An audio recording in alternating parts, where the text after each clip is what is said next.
Gentleman from Georgia is recognized. Thank you, Mr. Speaker.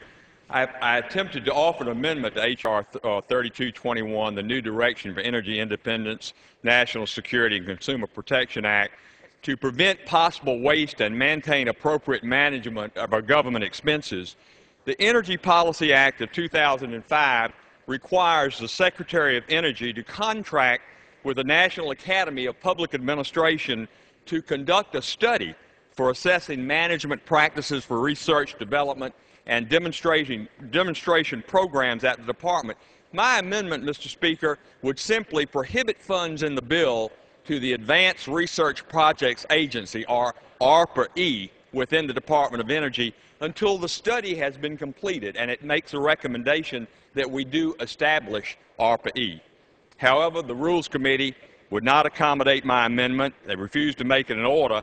Without this amendment, we're, Mr. Speaker, shooting in the dark. We're authorizing $300 million for fiscal year 08 that may not be necessary. This is not a good way to manage the people's tax money. If the majority is going to gamble like this, we might as well put the whole federal treasury on green 00 and just hope for the best. Mr. Speaker, I have another concern, and that's about the renewable portfolio standard that calls for 20%. The gentleman is correct. The House is not in order. The gentleman will suspend until the House is in order.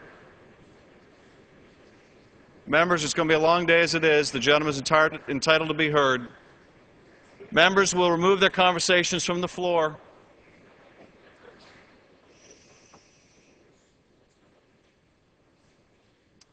The gentleman from Georgia is recognized.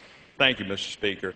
The renewable portfolio standard in this bill calls for 20% renewable by the year 2020, and it will not include any nuclear.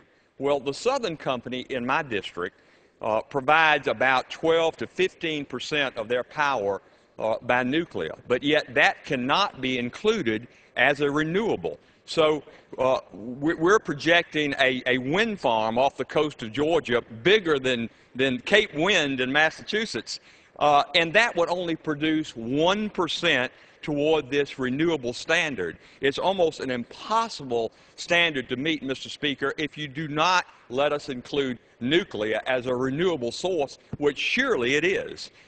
Basically, Mr. Speaker, the compliance penalty for not meeting this standard for the Southern Company in my district would be $745 million. This legislation is nothing more than a backhanded attempt to ease our nation into a carbon trade scheme, and it victimizes Georgia by making us a donor state. I ask my colleagues, vote down this rule and vote against the underlying legislation. And with that, Mr. Speaker, I will yield back the balance of my time. The gentleman